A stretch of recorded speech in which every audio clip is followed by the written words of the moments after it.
I have forgotten the sound of silence, not the quiet of a tomb or the hush of a vacuum-sealed chamber.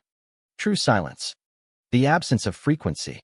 It has been scraped from the universe, replaced by this hum, the song of the Imperium, the breath of the War Master.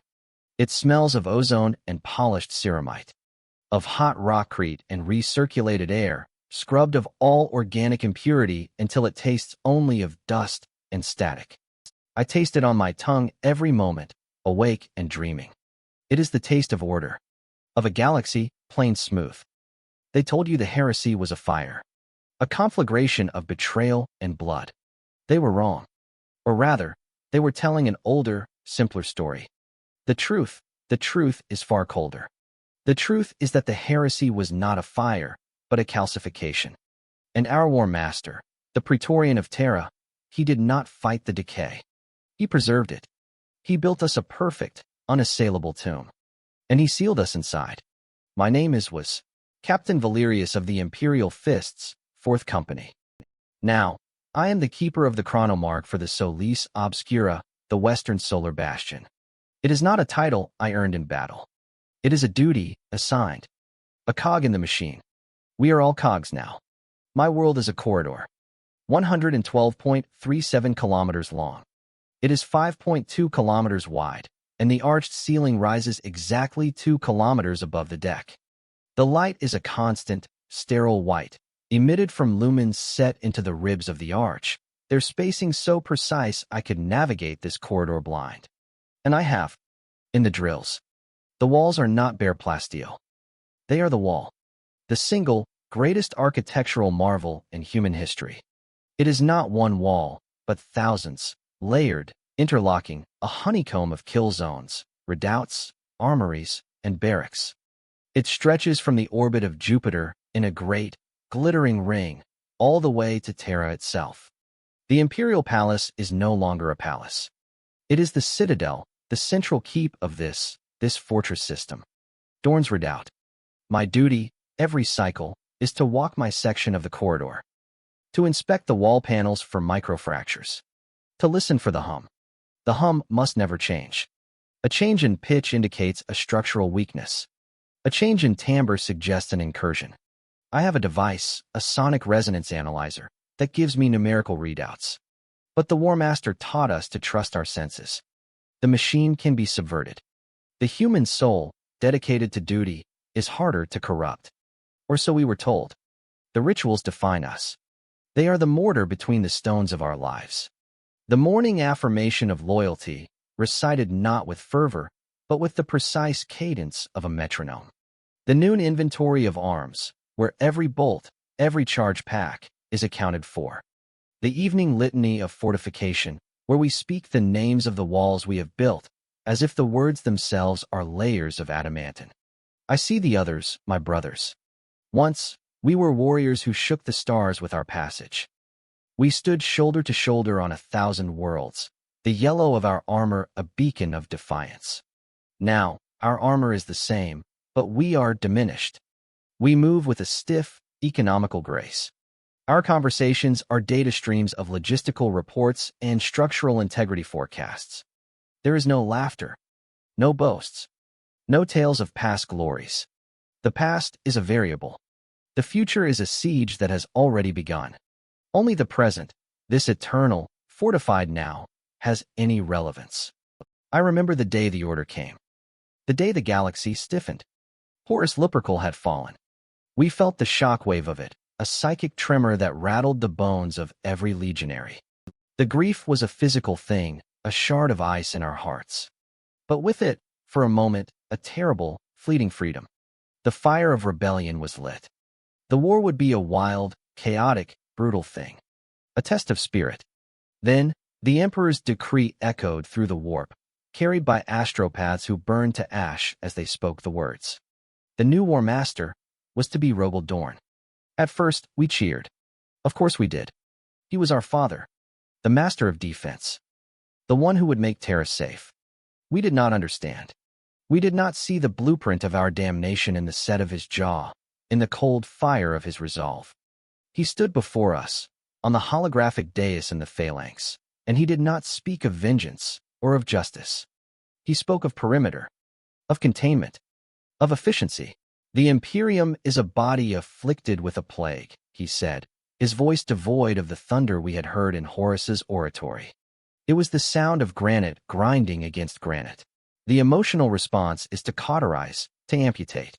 This is waste. The logical response is to quarantine, to build a wall so high, so thick, that the plague cannot spread and will eventually consume itself. We will not run to meet the traitors. We will make them come to us. And when they break upon our walls, they will break forever.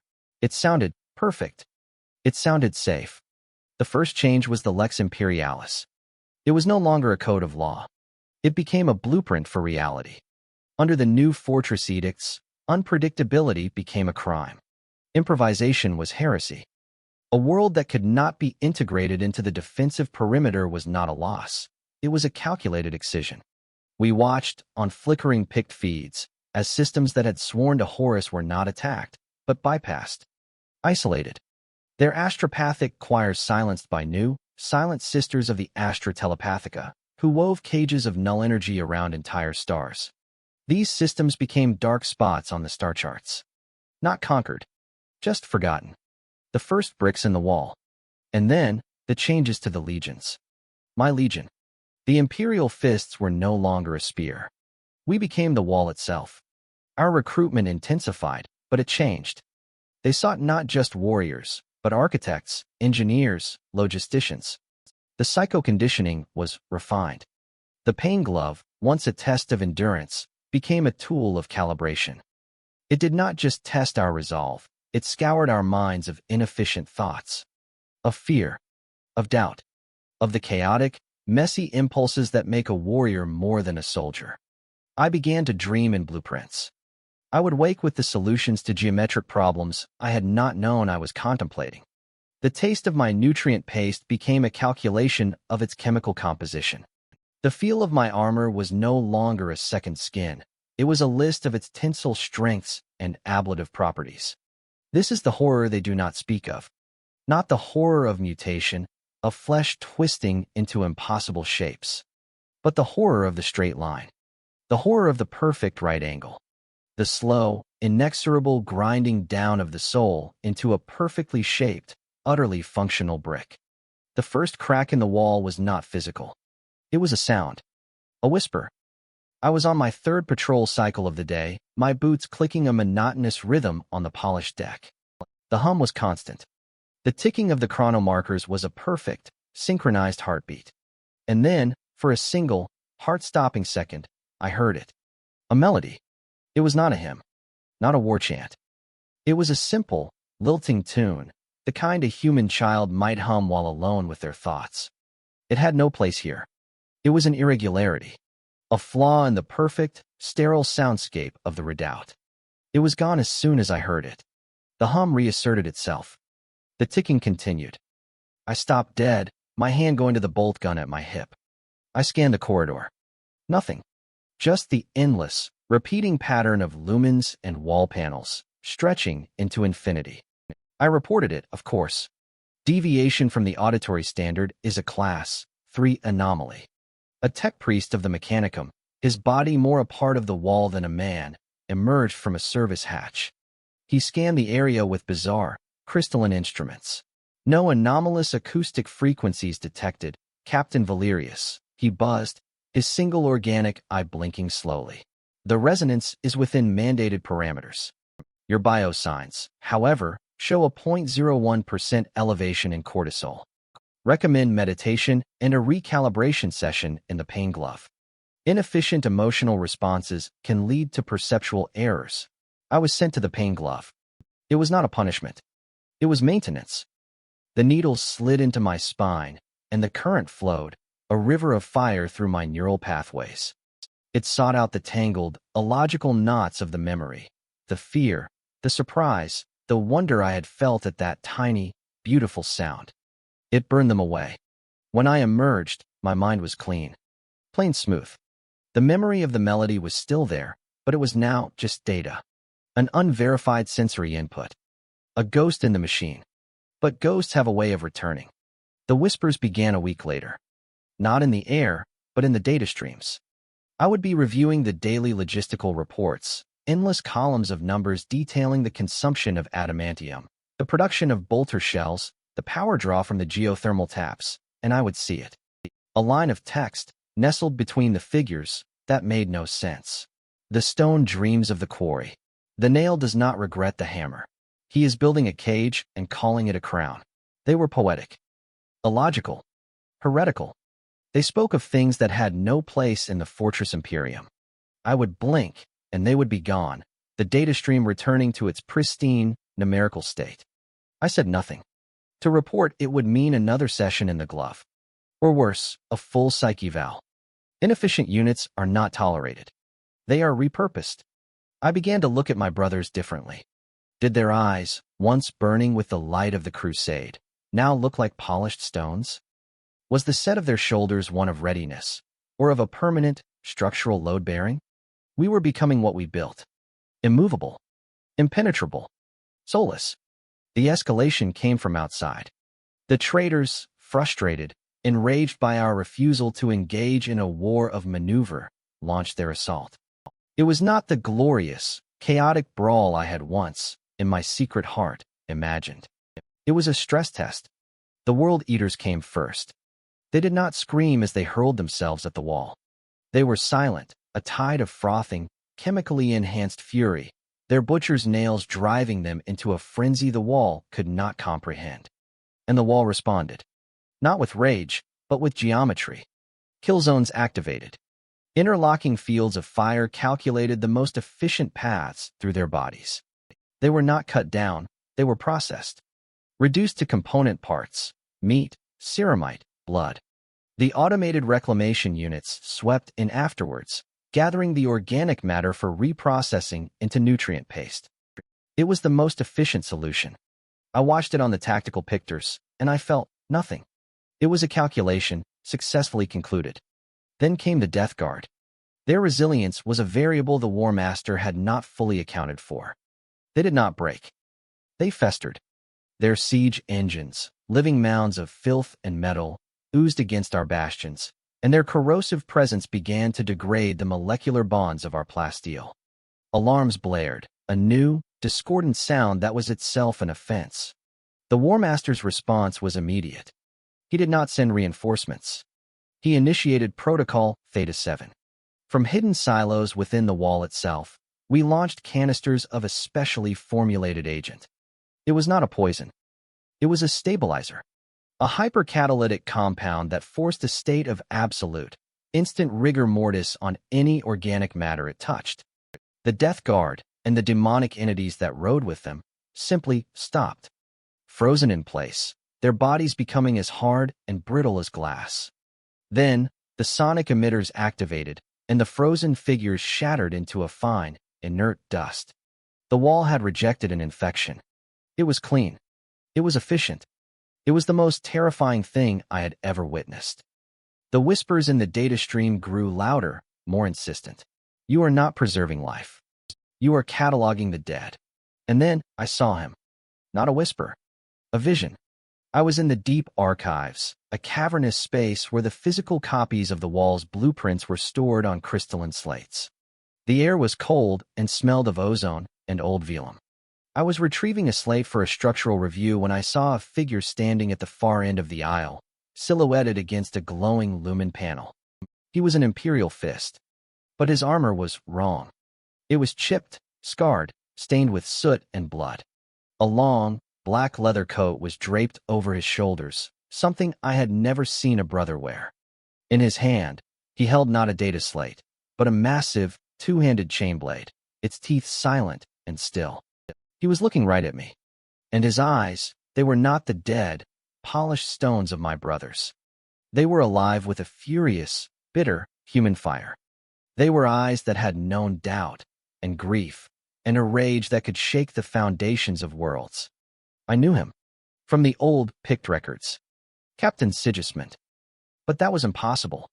Sigismund was gone. He had led the Templar Brethren, the most aggressive of our legion. When the War Master had restructured us, Sigismund and his men had refused the new, static duties. They had demanded the right to take the fight to the enemy. They were declared inefficient, a destabilizing element. They were purged, not by the traitors, by us, by the Imperial fists.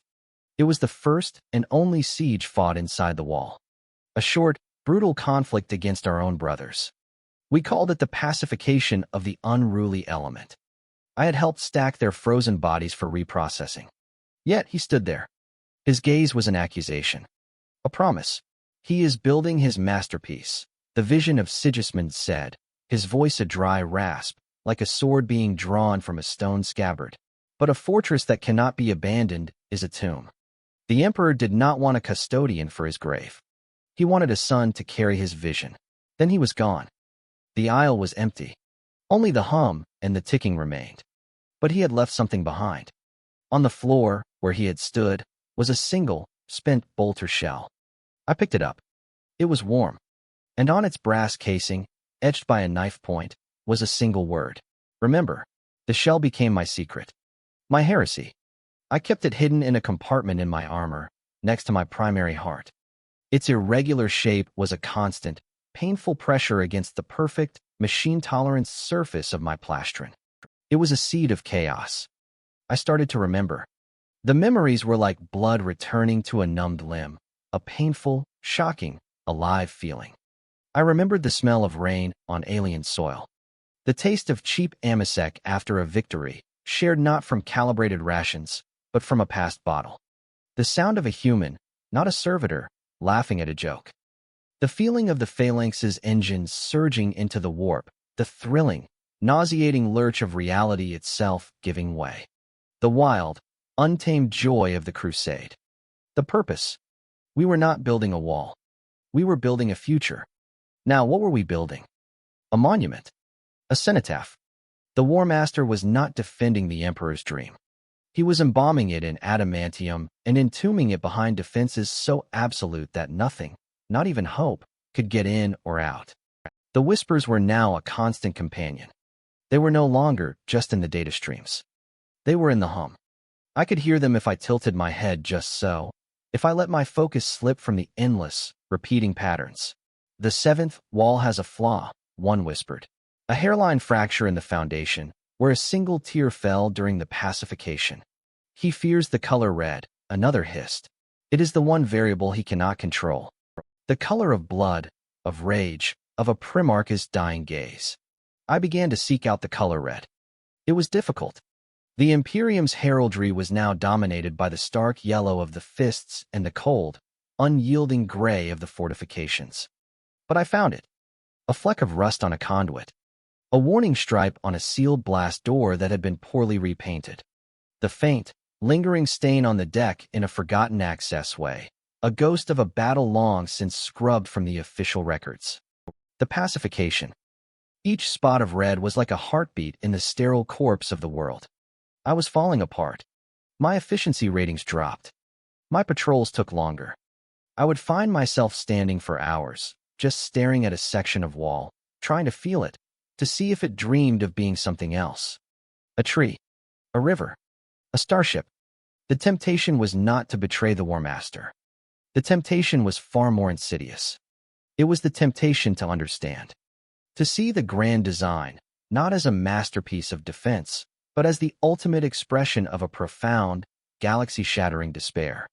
Roble Dorn, the unshakable, the resolute, had been broken. Not by Horus, but by the mere possibility of failure. The heresy had shown him that the universe was chaotic, unpredictable, and cruel. That the Emperor, his godlike father, could be betrayed and broken. And so, Dorn's response was not to fight the chaos. It was to deny it entirely.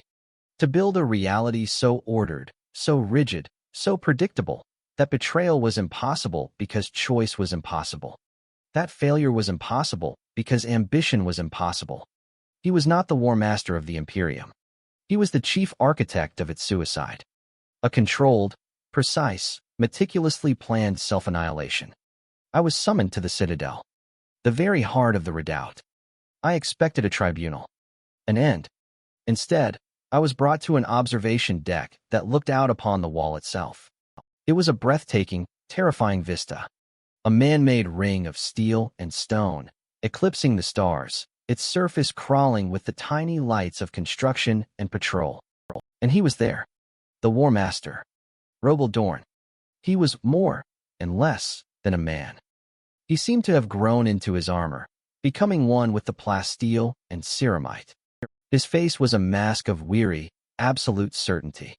The light of Terra's sun, reflected from the wall, cast his features in a cold, gray pallor. He did not turn as I approached. His gaze was fixed on his creation. "Captain Valerius," he said.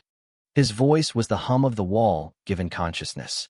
"Your efficiency has degraded by 8.4% over the last lunar cycle." I said nothing. What could I say?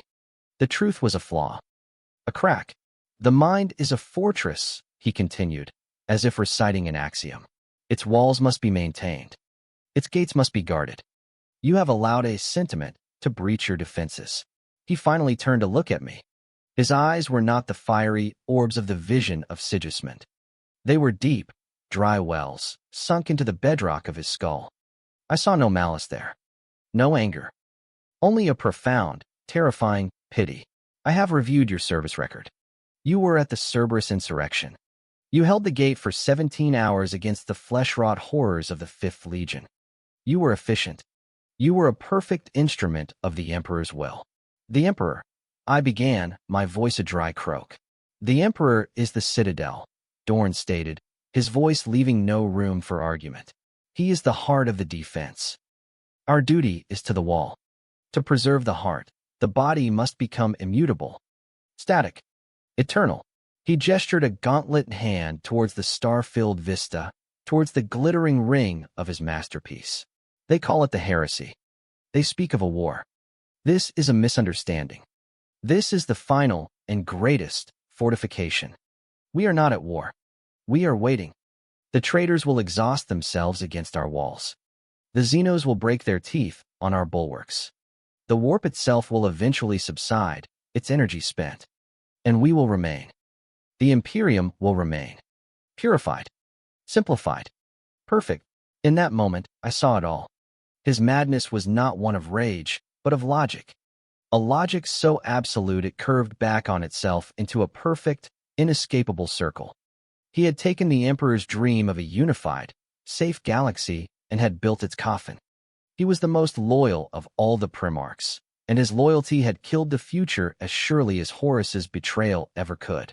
"You are a crack, Valerius," he said, his voice softening to a whisper that was more frightening than any roar. "But a crack can be sealed. It can be filled with resolve. With duty. You will report to the apothecarian. Your mind will be reinforced. You will be made efficient again. You will be made perfect." It was not a threat. It was a promise of salvation. The temptation to say yes, to let them pour liquid ceramite into my soul and smooth over the cracks, was immense. The weight of remembering, of feeling, was so heavy. To be a cog again, without thought, without pain, it was a seductive silence. But I felt the warm, irregular shape of the bolter shell against my primary heart. I heard the ghost of a child's melody. I saw the fiery eyes of a dead brother. "No," I whispered. The word was not loud. But in the perfect, silent acoustics of the observation deck, it was the sound of a world breaking. Dorn did not react with anger. He simply assessed. He looked at me as an engineer looks at a faulty gear. "I see," he said. "The corruption is deeper than projected. A calculated loss." He turned back to the viewport, dismissing me. The decision was made. I was to be repurposed. Deleted. The custodians who had brought me moved to take my arms. Their movements were fluid, golden, and utterly without passion. I was a task to be completed. But I was no longer Captain Valerius, the efficient cog. I was a crack. And a crack is a place where light gets in, where something new can grow. I did not fight them. I ran. It was the most illogical, inefficient, chaotic thing I had ever done. I turned and I sprinted from the observation deck, my boots clanging on the deck, a frantic, irregular rhythm against the hum. Alarms blared, a new, sharp, staccato sound of violation. The wall was screaming at my imperfection. I ran through the corridors that had been my entire world. But now, I saw them differently. I did not see perfection. I saw the seams, the stress points, the hairline fractures of despair in the polished surfaces. I saw the faces of my brothers as I passed, and for a fleeting second, I saw not stone, but a flicker of something else, confusion, perhaps even envy. The whispers became a roar, guiding me. Left at the red stain. Down the service shaft where the light is broken. The seventh wall, Valerius. The fracture. I was a ghost in the machine, a flaw in the logic, a virus in the bloodstream of the fortress Imperium. Bolter fire rang out behind me. The custodians were efficient. Their shots did not miss. They carved chunks from the wall beside me, not to kill me immediately, but to herd me. To direct me towards a dead end where I could be neatly, cleanly excised. I found the service shaft. I plunged into the darkness, the hum changing, becoming a deafening thrum of power conduits and plasma feeds. This was the guts of the wall. The place where the perfect facade gave way to the messy, powerful, dangerous reality beneath. I came to a bulkhead. It was marked with a faded, chipped hazard stripe. Red. The seventh wall. I placed my hands on it. It was warm. And there, at the base, almost invisible, was a fine, dark line. The fracture. From my secret compartment, I took the bolter shell. The word remember was hot against my thumb. I didn't know what I was doing.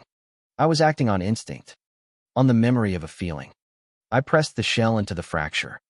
For a moment, nothing happened. Then a sound. A deep, groaning, grinding sound, like a mountain waking from a stone dream. The fracture began to glow with a soft, golden light. It spread, spiderwebbing across the bulkhead, a beautiful, chaotic pattern of breaking. The bulkhead did not explode. It dissolved. Not into dust, but into light. And through the opening, I did not see more corridor. I saw a field. Under an alien sun.